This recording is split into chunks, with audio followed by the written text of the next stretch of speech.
Hello everyone, I'm International Master Leon Livaić from Croatia, and I've been asked by some of my friends to comment on my game against Vassily Ivanchuk, played in the 2018 Croatian Cup, and the game started with 1d4, knight f6, c4, e6, knight f3, d5, knight c3, knight b7.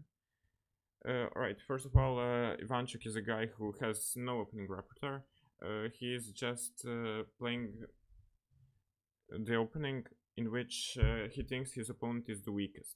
So and he's really good at it. So in this variation, c takes d5, e takes d5, bishop g5. Now he played bishop b4, and he transposed from Queen's Gambit declined into the Ragozin, and into the Ragozin, which I have not prepared, and is not usually in my repertoire. So he, with this bishop b4 move, I was somewhat out of book. I mean, I knew what to do, but I have not prepared against it for the game, and I spent some time figuring out what to do. So I played d3, and after c5, the main move is bishop to d3. But I decided to take d takes c5,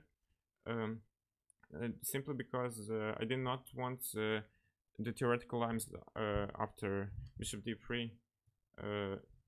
Black's ideas are going to be to push c4, take here, castle, maybe rook e8 after that, and the positions are pretty double-edged, and it's important to know theory, and I was not ready for that. So I took on c5, and he played queen a5, and now the main move is rook to c1, if I'm not mistaken. But I decided to take bishop f6, knight f6, because after knight e4, after rook c1, the bishop is hanging, and in this variation it's not, and at some points I have bishop to b5, not immediately because he can take. But I played queen to d4, and now he played bishop to e6. He could have castled as well, but after castles, I would have probably played, I don't know, bishop to d3 maybe, or something like that. He could have played bishop to e6 or bishop takes c3 maybe, because this structure maybe even slightly prefers black, because after, let's say, queen takes, pawn takes, bishop to e6, if I'm not fast enough and he can take here, he has more space, and although his pieces are not so active, his rooks are going to become very strong at the c file, and he has some plans like this, rook a5, stuff like that. And so, okay, but bishop to e6 is a very strong move, I think. It's even a novelty, if I'm not mistaken. Rook c1, I don't want to allow him bishop c3, b takes c3. I want to take with the rook. Now he plays rook to c8, and I played a3, chasing the bishop away, bishop c5, and now the best move was probably queen to d3 with the idea of queen to b5, but and castles queen b5, maybe the position should be equal. But I decided to play a tempting move, queen to d2, which is probably a blunder. But queen to d2 is a tempting move because it threatens b4, and it threatens bishop to b5 check. And if he castles b4, he can do it. He can move the bishop away, but then bishop to b5 check, and he has either give up castling or exchange one more pair of pieces, which is not, and both options are bad because the d5 pawn is going to be weak. But he has a very nice tactical shot, bishop to a3, and the point is, I saw this, but I thought that with bishop b5, which happened in the game, I had enough counterplay, but I probably don't. Anyway, bishop to a3. Now if I take b takes a3, he plays knight to e4. I cannot take knight e4 because he can take on c1, and I'm just completely lost.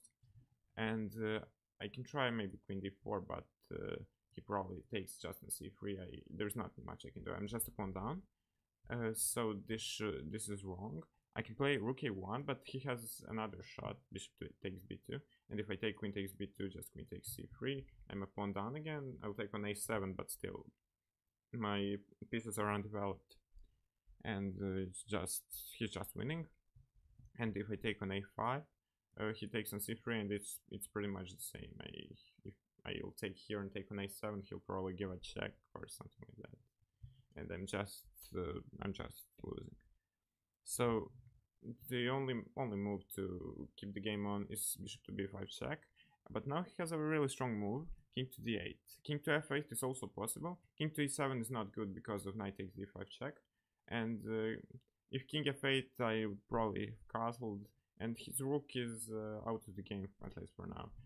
But this king to d8 move,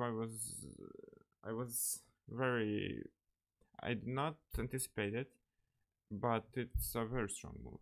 And now I probably have to castle, because if I take now, knight e4 again, he can queen d4. Now he can just take with whatever piece he wants. I mean, let's just say knight takes, castles, queen, knight b5, queen g7, rook e8. No, not rook. Sorry.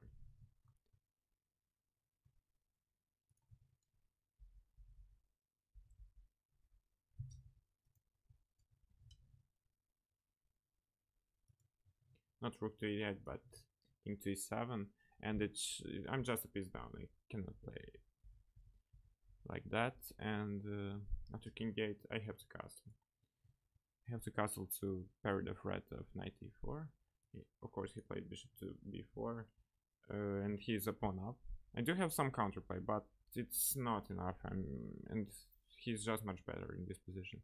So when I outplayed queen d2, it was actually a big mistake, because I misevaluated this position. And now I played bishop to e2, and he played king e7. He wants to bring the other rook to d8, and then king to f8, and just be a pawn up and winning position.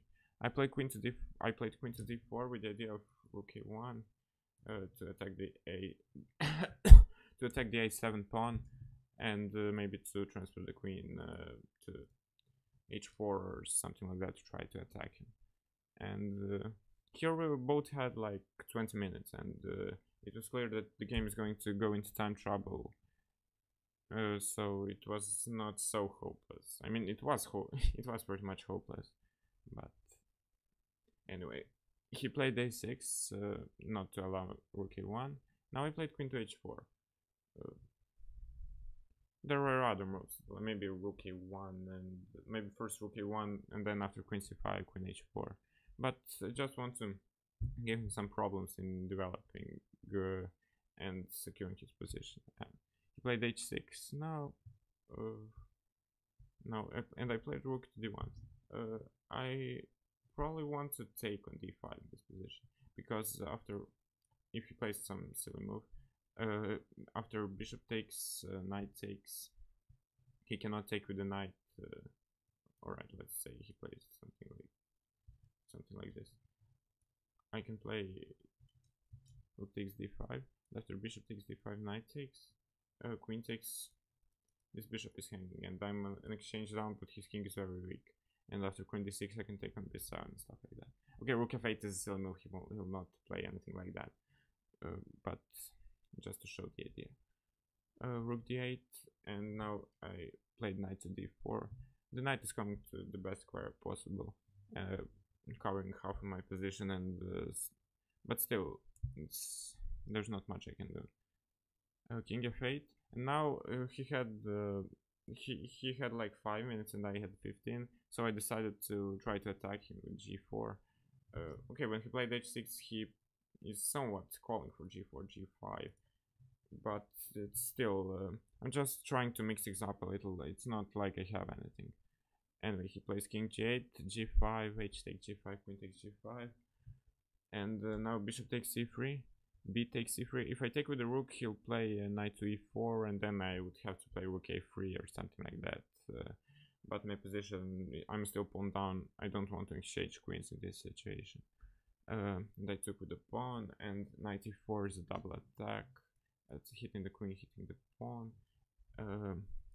Queen h4. Now he played the move rook to d6.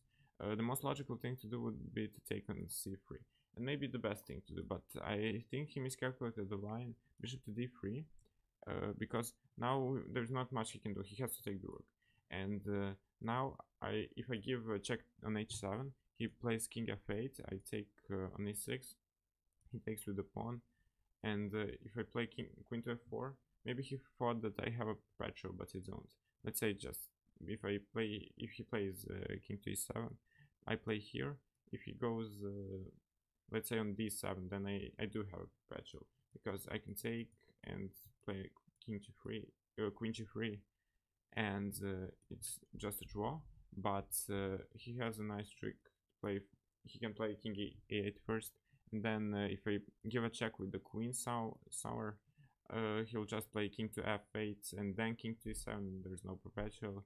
And if I give a check with the bishop, he'll play king to d7 and there's no more queen g7. Of course, this was in time trouble, and I mean, it wasn't too difficult to calculate, but I guess it was a bad day for him. So he played rook to d6 in this position, which is not a bad move. He's protecting his position, and he decides not to hurry, because he's a pawn up, and if he repels my attack, it's just completely winning. So I have to play f3. Now he took on c3. The other option may be even more practical, to play just knight to c5, preventing bishop to d3, and just trying to play queen d8 next move, and then push the 8 pawn down the board, and I'm probably just completely lost. And knight to c3 allows bishop to d3, and now, I mean, it should still be there should still be big problems in my position, but it's not that clear, if nothing else, because I'm threatening queen to h7, and he probably should have played queen to d8. After queen to d8, I have to give a check and probably move the rook, try something like rook d2, rook g2, and attack him. But at least he gave me some counterplay with this knight to c3 move. Or if he plays something like g6, maybe rook e1 or rook d2, trying to bring the rook to g file and attack him. But anyway, he calculated, and he saw this line. If he takes the rook, I give a check on h7. He plays king f8. I take here. Now if he takes, rook c8 is just winning, but he can play king to e7. And now I'm completely lost, because if I take the knight, he'll take my knight, and it just an exchange down. And if I take the rook, he has queen to e1, and it's just more or less mates. King g2, queen f2, queen f3, and I can just resign. But here, he forgot that I have knight to e6 first. So now I'm threatening mate in 1. He cannot take, and I'm threatening to take the rook too. But he has no queen e1 check, because my queen is still on h4. So it was a pretty silly blunder by him, and that's how I won the game. So it was a big victory for me, but completely undeserved. So I don't know. He played a great game, but I guess he had a bad day, or he came into too much of a time trouble. So anyway, it was an interesting game. Thanks everyone for watching.